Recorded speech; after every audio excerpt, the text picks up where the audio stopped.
আজকে আপনাদের কাছে একটা দৃষ্টান্ত দেখানোর জন্য একটা জিনিস নিয়ে আসছি। আমি এখন পর্যন্ত পুরাটা খুলে দেখি নাই। একজন ফকির ভিক্ষুক যে জুম্মার দিন মসজিদের সামনে দাঁড়ায়, বেচারি কাঁদতেছে যে হুজুর আমি দেখে অবাক হয়ে গেছি যে আমাদের টিভিতে দেখাচ্ছে মানুষ নাকি বানে ভেসে চলে যাচ্ছে, সন্তানকে কাঁধে নিছে পিতা, ওই সন্তানগুলোকে বাঁচাতে সে মারা গেছে। এক মহিলা বলছে আমার পেটে 9 মাসের সন্তান আছে, ছোট ভাই আমাকে একটু উঁচু জায়গায় উঠায় দাও। উঁচু জায়গায় উঠানোর পরেও সেই জায়গায় পানি উঠে গেছে, সেই মহিলা মারা গেছে। এরকম ভাইয়ের কষ্টে আমার তো হুজুর দেওয়ার কিছু নাই, তা আমি সকাল থেকে এইটুকু বিভিন্ন বাড়ির থেকে পাইছি, এইটুকু আপনাদের জন্য দিলাম। একটা ভাই সে এইটুকু একজন মিসকিন, সে হচ্ছে আপনাদের জন্য এটা পাঠাইছে যে এটা আপনি গেলে এটা দিবেন। সে এর মধ্যে এই যে কয়েকটা আলু দিছে, 2টা পেঁয়াজ দিছে, কয়েকটা আলু দিছে, তার যতটুকু সামর্থ্যে কুলাইছে। এই দেখেন অর্ধেকটা রসুন দিছে, অর্ধেক রসুন দিছে, 2-3টা পেঁয়াজ, 2-3টা আলু দিছে। দেওয়ার পরে বলছে হুজুর এইটুকু আমার তো দেওয়ার কিছু নাই, এইটুকু একটু পৌঁছাই দেন।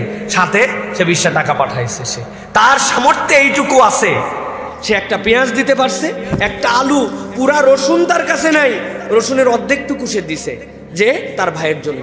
এর নাম ভালোবাসা।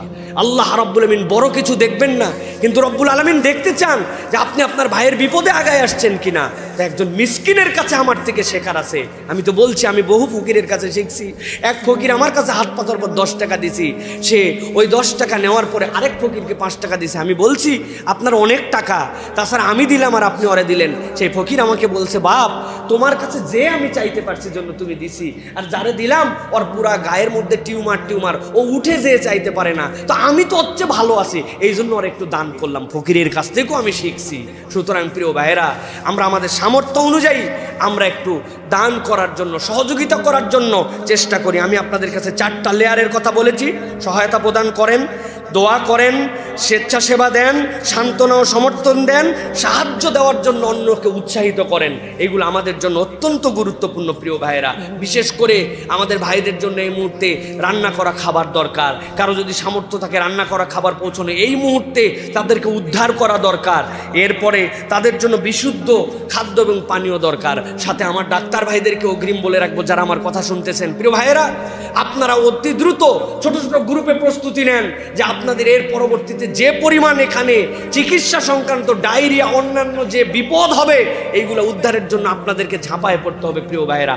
আর ব্যক্তিগত পর্যায়ে এই সময় আপনারা বেশি যুক্ত হওয়ার চেষ্টা করেন না, কেননা ওইখানে যে পানির তোর, ওখানে যে আমরা কি করতে পারবো না। বরং বড় বড় ট্রাস্টেড যে সকল প্রতিষ্ঠান আছে আমাদের, ওইগুলো প্রতিষ্ঠানে আপনারা দেন, তারা আমাদের এই আমানত পূরণ করবে। সন্দেহ করেন না কি করবে কি না করবে। তবে বলবো ইসলামপন্থী এবং যারা পরীক্ষিত তাদের কাছে আপনারা সহায়তা করেন। মানবতার ধ্বজাধারী যারা ছাত্র আন্দোলনের সময় অপরকে হত্যার পক্ষ অবলম্বনকারী, এদের সাথে আমাদের কোনো সম্পর্ক নাই।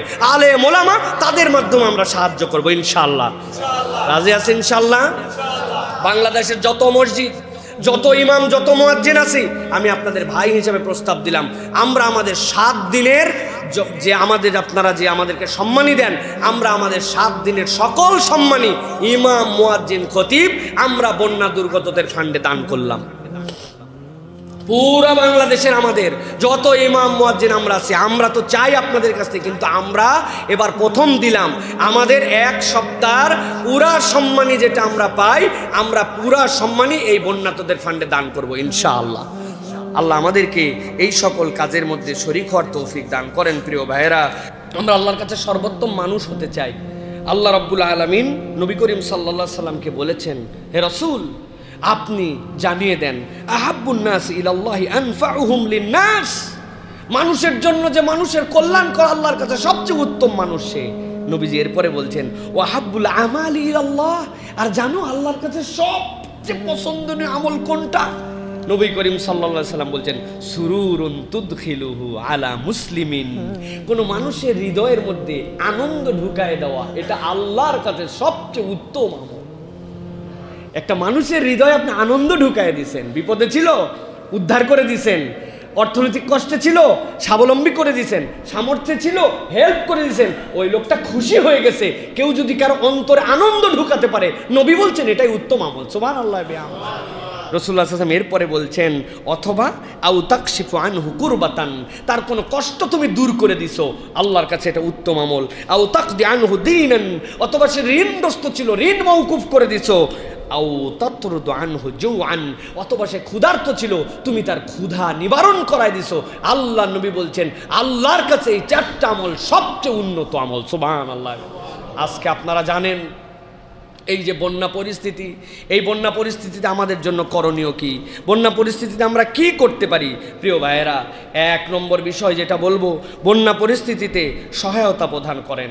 সে সাধ্যের মধ্যে নিজেরা সহায়তা করি, আমরা খাদ্য দিয়ে হোক, পোশাক দিয়ে হোক, ঔষধ দিয়ে হোক, আমরা একজন আরেকজনের জন্য তাআওয়ানু আলাল বিররি ওয়াত তাকওয়া, এই শপথে আমরা একজন আরেকজনের জন্য সহায়তা করি। আমার যতটুকু আছে ততটুকু দিয়ে করি। প্রিয় ভাইরা, দোয়া করি তাদের জন্য। দোয়া হচ্ছে সিলাহুল মুমিন, মুমিনের হাতিয়ার, তাদের জন্য আমরা দোয়া করি। এরপরে সেবা, সাধ্যের মধ্যে আমাদের প্রত্যক্ষভাবে উদ্ধার, চিকিৎসা, এইগুলোর জন্য আমাদেরকে অংশগ্রহণ করার চেষ্টা করা। কেননা খালি মুখে মুখে বললাম এইটুকু নয়, আপনার সামর্থ্য আছে, আপনি ফিজিক্যালি ইনভলভ বলেন। আল্লাহ রাব্বুল আলামিন এটা দেখতে চান। সান্ত্বনা ও সমর্থন, এটা সবচেয়ে বড় জরুরি। তাদেরকে মানসিক সান্ত্বনা দেওয়া, তাদের সাথে কথা বলা, তাদেরকে আশ্বাস দেওয়া এবং সাহায্যের জন্য অপরকে উৎসাহিত করা। আপনার নাই, কিন্তু একজন সাহায্য করার জন্য আমারটুকু দিয়ে কি হবে, আমি কি করব, এটা আমি জানি না।